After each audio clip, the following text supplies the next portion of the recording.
Shalom Aleichem, nous allons avoir le plaisir ensemble de pouvoir étudier la page même Zayin du traité Nazir. Je vous souhaite beaucoup de Hatzlacha. En tout cas, que l'on se rappelle, le Nazir doit apporter 3 offrandes, le Korban Khatat, le Korban Rola, Korban Shlamim. Certains pensent que le premier dont il doit apporter, c'est le Korban Shlamim. D'autres disent que non, c'est le Korban Khatat. En effet, toute personne qui doit avoir une expiation de ses fautes, il apporte tout d'abord un Korban Khatat. En tout cas, qu'est-ce qu'on devra faire? On jettera le sang de ces bêtes-là sur le Nazir, c'est vrai. Et également, il devra couper ses cheveux. Par la suite, on fera également une tenoufa. C'est quoi la tenoufa? On prend la cuisse du korban shlamim, on y mettra également une matzah et un rakik. En effet, le nazir doit apporter 10 matzot et 10 rekikim. C'est donc des pains, le matzot, assez gros comme ça, mais qui n'ont pas levé, il n'y a pas de levure, et également des rakik qui sont plus fins cette fois. Alors, il y a 20 pains qui sont apportés. Parmi eux, on prendra une matzah et un rakik, et il devra faire ce qu'on appelle une tenoufa, remuer, à savoir en avant, en arrière, devant, en bas, en haut, en bas, pardon. Et donc, quand il aura fait une telle chose, ça y est, il sera quitte de sa nésiroute. Ça, c'est bien. C'est donc l'opinion d'un Tana qui s'appelle Rabbi Eliezer, qu'on avait vu à la page Memvav, au recto de la page. Eux, Chachamim, ne sont pas d'accord. Ils pensent que dès, finalement, que l'on a fait la shrita d'une des bêtes, et donc qu'on a jeté le sang de cette bête-là, alors ça y est, on est quitte. On considérera que le nazir, finalement, a le droit désormais de boire du vin, d'être au contact avec les morts, etc. Voir ces deux opinions-là, on va en avoir le besoin, et on va le relire à la page Memvav, au recto de la page, à la 3e ligne, Tanoura Banan, il a été enseigné. On a un pasouk là-bas, il est marqué, Ve'achar yishtea nazir yayin. Alors, selon l'opinion du Tana, Rabbi Eliezer, c'est pour nous apprendre, Acharama asim kulan, lorsqu'il aura tout terminé, tout ce que l'on a rapporté, à ce moment-là uniquement, il pourra boire du vin, pas avant. C'est l'opinion de Rabbi Eliezer, mais Chachamim ne sont pas d'accord. Vechachamim omrim, non. Achar ma'aseh yichidi. On a appris ça en effet d'une Zerachava, là-bas à la page Memvav, que uniquement au sujet du fait que tu as fait la shrita d'une des bêtes, que tu as jeté le sang, ça y est, désormais il peut boire du vin. Tout simplement. Comme ça, l'Agma nous avait rapporté. Grâce à ça, maintenant, on va pouvoir comprendre à la page Memzaïn une nouvelle Mishnah. On nous enseigne tout d'abord, Mishen Izrak Alav Echad Min Hadamim, une personne donc qui était nazir, et on lui a jeté le sang d'un des corbanotes, d'une des offrandes, l'un des sangs, entre guillemets. Par la suite, il était au contact des morts. Alors, selon Rabbi Eliezer, tu sais, Rabbi Eliezer Omer, Soter et Takol, il doit reprendre tout depuis le départ. On expliquera ça. Pour l'instant, nous comprenons qu'il reprend toute sa nésiroute. Et c'est justement Rabbi Eliezer qu'on avait vu à la page Memvav. On avait dit bien sûr que tant que tu n'as pas tout fait, alors tu es encore nazir. Tu as été au contact des morts avant que tout soit terminé. Tu n'es pas quitte, tu reprends toute ta nésiroute ici. Comme ça, nous comprenons. Sur ce, Chachamim, eux, ne sont pas d'accord, bien sûr. Ils pensent que ça y est, on a fait une action, alors tu es quitte s'il est au contact des morts. Behemet, il ne casse pas sa nésiroute. Il peut également peut-être apporter les autres offrandes et il sera quitte désormais, c'est terminé. Vechachamim omri, oui, en effet, Yavi Sh'ars Korbanotav, il pourra apporter ses autres offrandes. Veithar, par la suite, il se purifiera et à ce moment-là, il aura terminé sa nésiroute. Amroulo. Ils ont dit, Chachamim à Rabbi Eliezer, nous allons te rapporter une preuve comme quoi c'est vrai ce que l'on a dit. En effet, il y a eu un cas, et donc nos pères ont fixé la loi contre toi, Rabbi Eliezer. Regarde, Maaseh Miriam, à Tarmoudit, c'est une femme qui s'appelle Myriam, qui venait d'une ville qu'on appelle Tarmoud. Alors, qu'est-ce qu'il s'est passé? Elle était nazir, elle a apporté une offrande, on lui a jeté un sang d'une bête, c'est vrai, chez Nizra, Kalea, Echad, Min, Hadamim, Ve, Baou, Ve, Amrou, là. Après, par la suite, une fois qu'on lui a jeté le sang, ils sont venus, les gens, et lui ont dit, tu sais, ta fille est très malade, Albita, Shaïta, Mesoukenet, elle est en danger. Alors, elle a tout délaissé, elle est partie la voir, bien sûr. Ve'alcha, ve'matsa, Shemeta, elle est partie la voir, elle a vu qu'elle était morte. Forcément, elle aussi également, elle était tamée, elle était dans la même pièce qu'elle, ou bien même peut-être qu'elle l'a touchée. Alors, qu'est-ce qu'il se passe? Madame s'est rendue tamée une fois qu'elle a apporté une offrande. Elle reprend toute sa nésiroute, ou bien peut-être que non. On dit qu'elle est quitte de ce qu'elle a fait, elle devra juste apporter les autres korbanot. Ve'amru chachamim, tavi, char, korbanotea, vetithar. Simplement, elle n'a besoin d'apporter que les autres offrandes qu'elle n'a pas apportées pour l'instant, et là, à ce moment-là, elle sera quitte. Point. C'est la preuve de Chachamim, ils ont dit ça à Rabbi Eliezer. En tout cas, la Gemara va analyser les paroles de Rabbi Eliezer. On a un problème. Pourquoi? En effet, Ktane Rabbi Eliezer, Omer, Soter et Akol, il est enseigné dans la Mishnah que Rabbi Eliezer dit que ça casse toute la nésiroute, comme ça on comprend, elle doit reprendre toute sa nésiroute depuis le départ. Ce n'est pas possible. Pourquoi? Car on avait vu auparavant, bien sûr, dans le traité Nazir, l'opinion de Rabbi Eliezer qui apprenait des psukim de la Torah, que lorsque la personne, par exemple, est au contact des morts le dernier jour de sa nésiroute, alors ça ne casse pas la nésiroute. Puisque c'est le dernier jour, c'est ce qu'on appelle Yom Melaha, alors on considère finalement que, comme si cette Néziroute était terminée, il ne casse pas toute sa Néziroute. Ici aussi également, c'est vrai qu'elle était au contact des morts, madame. C'est vrai par exemple que le monsieur était au contact des morts après avoir apporté son korban, mais ça y est, sa Néziroute était terminée, il a terminé le compte, donc Béhémet, il ne reprendrait pas la Néziroute. En effet, pense Rabbi Eliezer que dans ce cas-là, quand il est tamé, simplement il attend 7 jours pour se purifier, et là il apporte les offrandes, ça ne casse pas. Ici aussi également, on devrait dire pareil, que finalement, Béhémet, la personne devra attendre 7 jours, et reapporter ses offrandes, tout simplement. Ve'amar Rabbi Eliezer kol achar meleot, shiva soter, ça ne casse que 7 jours, le temps de se purifier uniquement. Et sur ce, Rav nous a expliqué la Mishnah pour ne pas qu'on ait de problème. Amar Rav, maï soter, nami, c'est quoi soter qui dit dans la Mishnah? C'est pas que ça casse toute la Néziroute dès qu'Amar Rabbi Eliezer. Non, c'est simplement que ça casse l'offrande qu'il a apportée auparavant, tout simplement. Soter, korbanotav, et donc il se devra de se purifier pendant 7 jours et amener toutes les offrandes, même la première offrande qu'il avait amenée, ça ne compte pas parce que par la suite il s'est impurifié. Achinami mistabra, l'Agma nous dit, tu sais, c'est mistaber, c'est juste de dire une telle chose. Nous allons prouver ça des mots de la Mishnah. Pourquoi? Parce qu'il est marqué d'Ektané, Kodis Rachamim, Vechachamim Omrim, Hevi Sha'ar, Tavi Sha'ar, Korbanotea Vetithar, il apportera à la personne ses autres offrandes. Puisqu'il dit ses autres offrandes, ça veut dire que c'est le point précisément pour lequel Rabbi Eliezer et Choleg, Rabbi Eliezer dirait non, toutes les offrandes doivent être apportées, et viendrait Rabbi Chachamim dire non, que les autres offrandes uniquement. Shema Mina, point. Nous avons une preuve. Vema Asenami be Miriam Atarmodit, on rapporte justement qu'il y a eu ce cas-là avec Miriam Atarmodit, qu'elle a dû rapporter uniquement les offrandes qu'elle n'avait pas amenées jusqu'à présent. Chez Nizra Kalea Echad Minadamim, un des sang a été jeté sur elle, Vebaou Veudiou, Albita, par la suite ils lui ont fait savoir au sujet de sa fille, que quoi? Qu'elle était en danger, Shaïta Mesukenet, Vealcha Vematsa Shemeta, elle est partie la voir, elle a vu comme quoi elle était morte, sa fille, et les Chachamim lui ont dit, Ve'amur Chachamim, Tavi Shar Korbanotea Vetithar, tout simplement, elle devra apporter les autres offrandes, et elle se purifiera. Il est marqué Shar Korbanotea encore une fois, Shema Mina, j'apprends d'ici que c'est juste c'est vrai ce qu'on a dit selon Rabbi Eliezer, comme quoi on ne casse pas toute sa Néziroute, mais simplement le korban qui a été apporté et qu'après elle s'est rendue tamée, alors il devra être encore une fois apporté, c'est tout. Voici la marloquette de Rabbi Eliezer et Chachamim. Donc Adran Alar Shloshaminin, ça veut dire Bezrat Hashem que l'on puisse revenir et réétudier le Perek Shloshaminim. En tout cas, Kohen Gadol Venazir. Nous allons maintenant parler du Kohen Gadol. On sait que le Kohen Gadol, c'est le Kohen qui est choisi spécialement pour servir au Beth Amikdash le jour de Yom Kippour. Et grâce à lui, bien sûr, nous allons tous nous purifier de nos fautes. Également, on doit savoir qu'il est habillé avec beaucoup d'habits, avec plus d'habits. Un Kohen normal a 4 habits. Un Kohen Gadol, il a 8 habits. C'est vrai. Lors du premier Beth Amikdash, il y avait encore l'huile d'onction. C'est vrai. Et donc, on mettait l'huile d'onction sur le Kohen Gadol. Par contre, au deuxième Beth Amikdash, l'huile d'onction a été cachée, on va dire, ganouz. Et il est marqué dans la Torah, on l'apprend là-bas, qu'on n'a pas le droit de faire une autre huile d'onction. Alors finalement, il n'était pas loin, ce Kohen Gadol-là, lors du deuxième Beth Amikdash. On va rapporter tout de suite, ces points-là, on va les utiliser. Donc on nous dit, Kohen Gadol Venazir, En Mitam'in Lekrovehen. Voici le point commun qu'ils ont. Le Kohen normal, bien sûr, il peut se rendre tamé, être au contact des morts, si jamais, donc, son père, sa mère, son frère, sa sœur, sa fille, son fils et sa femme. Si cette personne-là viennent à mourir. Le Kohen Gadol, non, il ne peut pas. C'est ce que l'on dit tout de suite. En metamim lekrovehen. Et le nazir également, il ne peut pas, on l'apprendra. Par contre, aval metamin, la met mitzvah. Si jamais il y a un mort dont personne ne peut s'occuper, qu'il a la mitzvah, justement, de l'enterrer, alors il se rend tamé, il est au contact de ce mort-là pour faire cette mitzvah-là.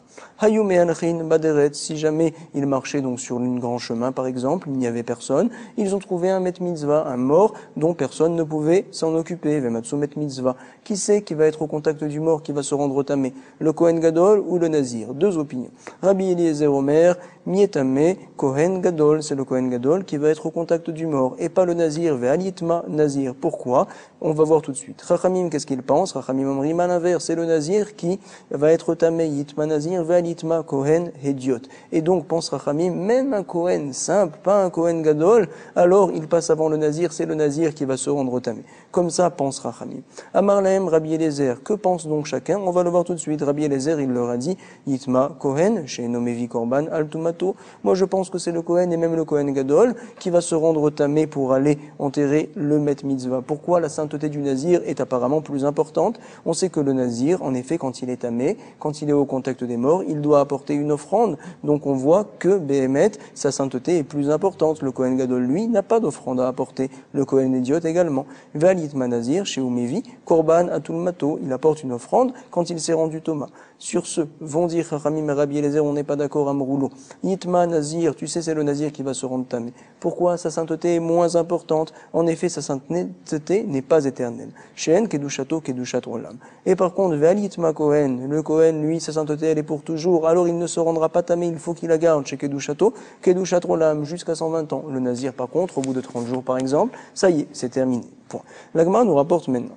Bishelema Kohen Gadol ve Nazir. Je comprends donc au sujet du Kohen Gadol et du Nazir. Haïsavar Kohen Gadol Adif. Alors voici leur marloquette. L'un pense que le Kohen Gadol c'est mieux, c'est plus important, et l'autre pense que le Nazir c'est plus important. Ve Haïsavar Nazir Adif. Quelle est la sainteté qui est plus importante? Alors on continue également. On nous dit voici d'autres choses qui sont tout à fait évidentes. Par la suite on rapportera des points sur lesquels, au sujet duquel on est en question. Tout d'abord, Mashouar, Beshemen Amishra, Ve Meroubé, Begadim. Lors du premier Beth Amikdash, le Kohen Gadol, on lui mettait de l'onction, de l'huile sainte bien sûr. Et l'autre, par contre, au deuxième Beth Amikdash, il avait plus d'habits, 8 habits, c'est vrai. Il servait également au moment de Yom Kippour, mais en tout cas, il n'avait pas d'huile d'onction. Ce qu'il avait de spécial, c'est qu'il avait beaucoup d'habits, c'est tout. Ou Meroubé Begadim. Alors, qui c'est qui passe d'abord?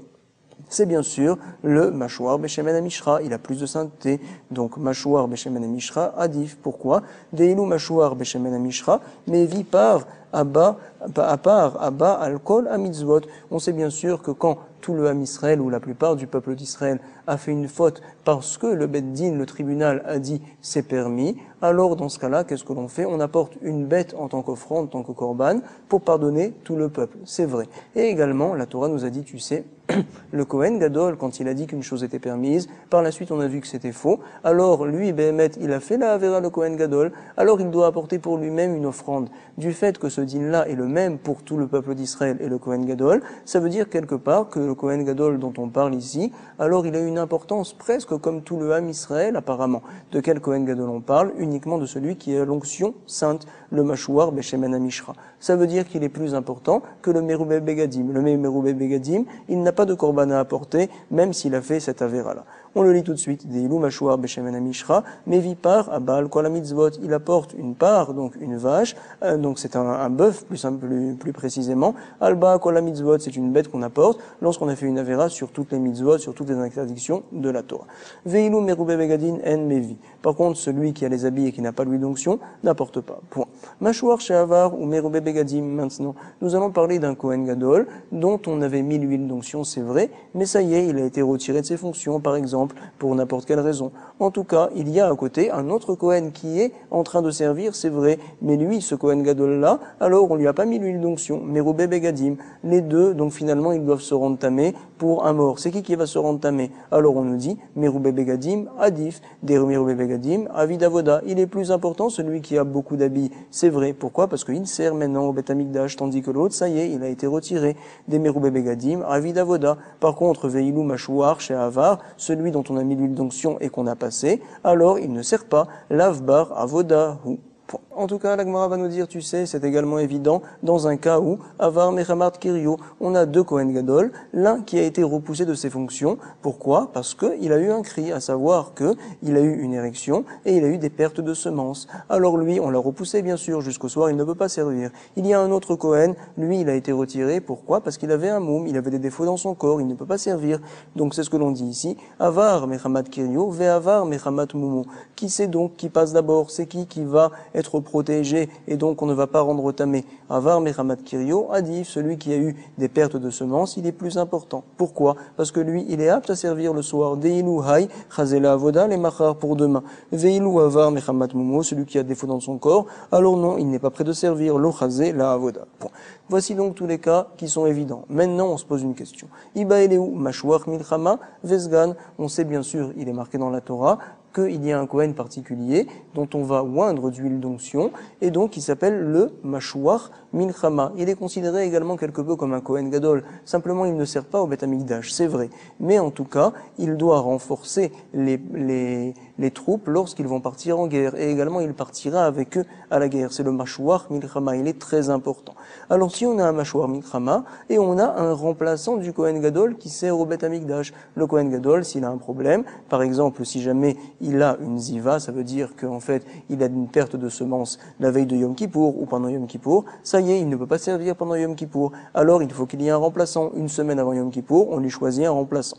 Maintenant, on a, au milieu justement de ce champ-là où il n'y a personne, un mashouar milchama et un sgan. L'un des deux doit s'impurifier au contact du mort. C'est qui va s'impurifier? Hey mineu adif, lequel donc est-il mieux qu'on va protéger? Alors on nous dit mashouar milchama adif, peut-être c'est celui qui part à la guerre qui est plus important, d'écraser la milchama, ou parce que finalement on a besoin de lui pour faire la guerre, ou bien peut-être que non, odilma, sgan adif, c'est le remplaçant qui est important, parce que on peut avoir besoin de lui pour servir au Beth Amikdash d'écraser la avoda. Point. Tashma, viens écoute, voici la preuve, voici la réponse. Il a été dit d'Etania, en ben mashouar milchama, la sgan est là. À savoir, on sait que le mashouar milchama, c'est un Kohen Gadol, 100% c'est vrai, et le sgan pour l'instant n'est pas encore Kohen Gadol. On nous dit voici leurs différences particulières qu'ils ont le mashouar milchama et le sgan, c'est que quoi? Et là, chez Imayum et Alchin Baderer, si jamais ils marchaient ensemble, donc dans un champ par exemple, et ils ont trouvé un met mitzvah, matseu, met mitzvah. Alors, c'est le qui va se rendre tamé? C'est Yitma mashouar milchama, celui qui part pour la guerre, il se rend tamé, et pas le sgan, parce que c'est possible qu'on ait besoin de lui pour le service de Yom Kippour, ve'al Yitma hasgan. Ve'atania mashouar milchama kodem lasgan, c'est pas possible, on a une autre braïta qui dit l'inverse, qu'il passe d'abord le mashouar milchama. Milchama, ça veut dire la guerre. Plus donc il passe avant le sgan, le remplaçant. Voici la réponse à Marmar. Comme ça, nous allons dire à Marmar Zoutra, les inyan achayoto, quand il s'agit de faire vivre, quand les deux, par exemple, se sont noyés, on ne peut en sauver qu'un seul, ou bien les deux sont pris prisonniers. Alors, qui c'est qui passe d'abord? C'est le mashouar milchama, parce qu'on a besoin de lui pour la guerre. Tout le peuple d'Israël dépend de lui. Mashouar milchama, adif maïtama, des talouba rabim, parce que behemet talouba rabim, tout le monde a besoin de lui. Par contre, au sujet de la Touma, puisque ce n'est que pour quelques jours, finalement, quand il sera au contact des morts, alors à ce sujet-là, nous allons dire le sgan, il est plus important. Peut-être qu'on aura vite besoin de lui pour apporter les offrandes au Beth Amikdash ou les Inyan Touma, sgan adif. Et à ce sujet-là, la Braïta a dit que le sgan était plus important. Point. D'Etania, on a une Braïta qui nous confirme. Rabbi Hanina ben Antignus Omer, qu'est-ce qu'il nous dit? Lama tiknu sgan la Kohen Gadol. Pourquoi 7 jours avant Yom Kippour, on a décidé qu'il y ait un sgan, un remplaçant pour le Kohen Gadol? Tout simplement, chez Mirabou psoul, si jamais le Kohen Gadol il a un psoul pour Yom Kippour, Arenichnas ou Meshamesh Tartav, le sgan, il va rentrer dans le Beth Amikdash et il va faire tout le service à sa place Tartav. Atkan l'obligé et là Kohen Gadol Venazir. La Gemara en tout cas maintenant va analyser tout ce que l'on a dit jusqu'à présent. Toute leur marloquette donc c'est de savoir qui c'est qui passe d'abord, le Kohen Gadol ou le Nazir, bien sûr. C'est ce que l'on a dit pour l'instant. Atkan l'obligé et là Kohen Gadol Venazir. Qui kazle beadadade, quand ils marchent ensemble, c'est qui va se rendre au tamé. Par contre, aval khatra de l'ichoudé, si jamais on n'a que le Kohen Gadol ou que le Nazir, alors là tout le monde est d'accord que Vadaï, le Kohen Gadol qui est tout seul, va se rendre au tamé pour pouvoir aller s'occuper du Met Mitzvah, Baram Touye, Inun. C'est sûr que les deux, donc, doivent se rendre tamé. D'où c'est qu'on sait une telle chose, c'est pas si évident. Mina anemile, d'où le sait-on?